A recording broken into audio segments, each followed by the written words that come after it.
ৰাতিপুৱাৰ কেইবাটাও গুৰুত্বপূৰ্ণ খবৰ আহি পৰিছে আৰু এনেধৰণৰ খবৰসমূহ নিতৌ চাবলৈ চেনেলটো ছাবস্ক্ৰাইব কৰি ভিডিঅ'টোত এটা লাইক কৰি দিবলৈ ৰাতিপুৱাৰ প্ৰথমটো গুৰুত্বপূৰ্ণ খবৰ যোৱা নিশাও অনুৰাগীৰে ভিৰ দি বাট নোপোৱা অৱস্থা জুবিন গাৰ্গৰ সমাধি ক্ষেত্ৰত এতিয়া কেৱল ৰাইজৰ ভিৰ ৰাজ্যৰ বিভিন্ন প্ৰান্তৰ পৰা আহিছে জুবিনৰ অনুৰাগী প্ৰাণৰ শিল্পী জুবিন গাৰ্গবিহীন 38টা দিন সোণাপুৰৰ জুবিন ক্ষেত্ৰত অনুৰাগীৰ ভিৰ জুবিন ক্ষেত্ৰত প্ৰিয় শিল্পীগৰাকীক শ্ৰদ্ধাঞ্জলি অজস্ৰ অনুৰাগীৰ নাম কীৰ্তনেৰে শিল্পীগৰাকীলৈ শ্ৰদ্ধাঞ্জলি জ্ঞাপন কৰিছে ইয়াত মহান নহয় যেন অসমীয়াৰ মহামিলনৰ পুণ্যভূমি এতিয়া সোণাপুৰৰ জুবিন ক্ষেত্ৰ প্ৰতিদিনে জুবিন ক্ষেত্ৰলৈ বৈ আছে শ্ৰদ্ধাশীল জনতাৰ সোঁত যোৱা নিশাও জুবিন বন্দনাৰে মুখৰ পবিত্ৰ জুবিন ক্ষেত্ৰ আৰু সোণাপুৰৰ জুবিন ক্ষেত্ৰত এতিয়া মানুহ নিশা মায়াময় জুবিন ক্ষেত্ৰ হাজাৰ হাজাৰ চাকিৰে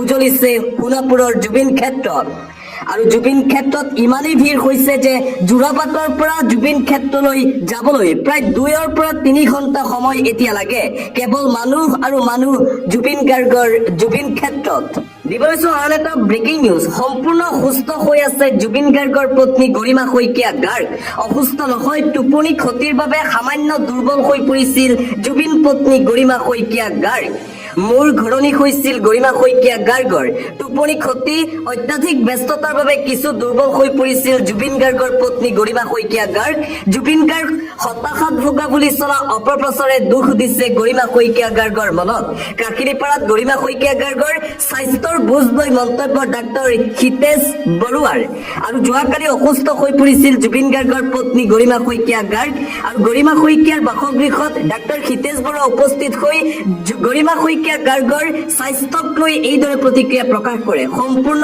সুস্থ আছে জুবিন গাৰ্গৰ পত্নী গৰিমা শইকীয়া গাৰ্গ দিবলৈ জনজাতিকৰণৰ দাবী এইবাৰ ৰাজপথ কপালে কলিতা জনগোষ্ঠীয়ে জনজাতিকৰণৰ দাবীত এইবাৰ ৰাজপথ কপালে কলিতা জনগোষ্ঠীয়ে নামনি অসমত হাজাৰ হাজাৰ কলিতা জনগোষ্ঠীৰ জোৰ সমদল দেখিবলৈ পোৱা গৈছে 6 জনগোষ্ঠীৰ লগতে কলিতাকো জনজাতিকৰণৰ দাবী নো এছটি নো ৰেষ্ট ধ্বনিৰে ৰাজপথ কপালে প্ৰতিবাদকাৰীয়ে হাতে হাতে জোৰ লৈ বৃহৎ সমদল কলিতা আলপাইন জনগোষ্ঠীৰ অসমত কলিতাৰ ভূমি ৰাজনীতিৰ ওপৰত অধিকাৰ নথকাৰ অভিযোগ সংৰক্ষণ ব্যৱস্থাই কলিতাসকলক কুঙা কৰি পেলাইছে 90% পোৱাৰ পিছতো আমাৰ ল'ৰা ছোৱালীয়ে সুবিধা নাপায় অসমৰ আটাইতকৈ পুৰণি আদিবাসী কলিতাসকল অকল 6 জনগোষ্ঠীক নহয় 7 জনগোষ্ঠীক দিব লাগিব জনজাতিকৰণ আৰু চৰকাৰৰ বিৰুদ্ধে যোৱা নিশা নামনি অসমত এক তীব্ৰ প্ৰতিবাদী কাৰ্যসূচী দেখিবলৈ পোৱা গ'ল আন্তঃৰাষ্ট্ৰীয় পৰ্যায়ৰ এটা ব্ৰেকিং নিউজ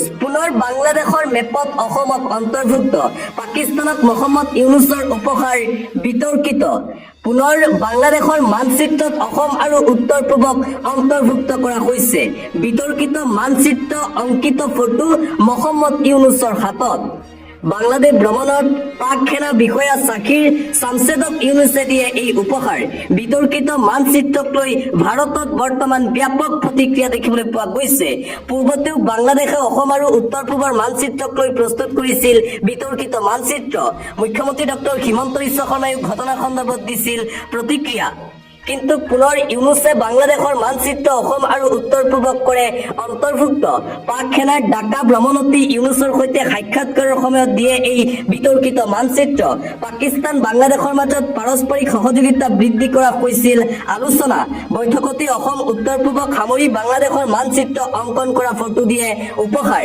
বৈঠকৰ সময়ত দুয়োখন দেশৰ মাজত অৰ্থনৈতিক বাণিজ্য সহযোগিতা বৃদ্ধিৰ ওপৰত কৰা হয় আলোচনা ঢাকাত অনুষ্ঠিত হৈছিল এই বৈঠক পুনৰবাৰ বাংলাদেশৰ নাভুত নাছৰুত কাণ্ড দেখিবলৈ পোৱা গৈছে আন এটা ব্ৰেকিং নিউজ মহিলাক গুলিয়াই হত্যা কৰাৰ ভাবুকি বিজেপি বিধায়কৰ কেমেৰাৰ সন্মুখত মহিলাৰ মহা বিস্ফোৰণ পুনৰবাৰ ভাৰতীয় জনতা পাৰ্টিৰ বিধায়কৰ বিৰুদ্ধে উত্থাপন হৈছে এক গুৰুতৰ অভিযোগ পুনৰ বিজেপি বিধায়ক অমিয় কুমাৰ ভূঞাৰ বিৰুদ্ধে গুৰুতৰ অভিযোগ উত্থাপন কৰা হৈছে মহিলা ঠিকাদাৰক বিধায়ক ভূঞাই গুলিয়াই হত্যা কৰাৰ ভাবুকি দিয়াৰ অভিযোগ উত্থাপন অমিয় ভূঞাই আমাৰ সমষ্টিবাসীক বিৰাট শাস্তি দিছে মহিলাগৰাকীৰ মন্তব্য 5 বছৰে অমিয় কুমাৰ ভূঞাই আমাক জলাকলা খোৱালে একো কাম নকৰিলে কমিছন লৈ ভূঞাই সমষ্টিৰ বাহিৰৰ ঠিকাদাৰক ঠিকা দি দিয়ে বিধায়ক অমিয় কুমাৰ ভূঞাৰ উদ্ভণ্ডালিত আমি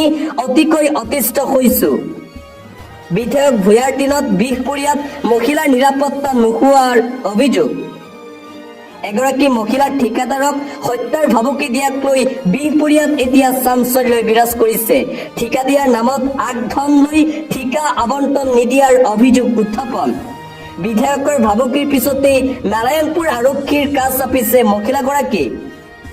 নিৰাপত্তাহীনতাত ভোগা মহিলাগৰাকীয়ে বিচাৰিলে মুখ্যমন্ত্ৰী হিমন্ত বিশ্ব শৰ্মাৰ হস্তক্ষেপ। পুনৰ বিজেপিৰ বিধায়ক অমিয় কুমাৰ ভূঞাৰ বিৰুদ্ধে এই গুৰুতৰ অভিযোগ উত্থাপন কৰা হৈছে। আন এটা আন্তঃৰাষ্ট্ৰীয় পৰ্যায়ৰ ব্ৰেকিং নিউজ। যুদ্ধ বিৰতিৰ মাজতে পুনৰ গাজাত ড্ৰোন আক্ৰমণ ইজৰাইলী সেনাৰ। গাজাৰ নুছেইৰাত জেহাদীৰ গাড়ীত আক্ৰমণ। এইবাৰ হামাছ নহয়, IDFৰ লক্ষ্য ইছলামিক জেহাদী। পুনৰবাৰ ড্ৰোন আক্ৰমণৰ ঘটনা। চোৰাংচোৱাৰ খবৰৰ ভিত্তিত এই আক্ৰমণ কৰে ইজৰাইলী সৈন্যই। তথ্যমতে ইজৰাইলত আক্ৰমণৰ পৰিকল্পনা কৰিছিল জেহাদীয়ে। তথ্যমতে ইজৰাইলত আক্ৰমণ কৰাৰ ব্লুপ্ৰিণ্ট ৰচনা কৰিছিল, যাৰ বাবে পুনৰবাৰ ইজৰাইলে হামাছৰ ওপৰত এই ভয়ংকৰ আক্ৰমণ সংঘটিত কৰে।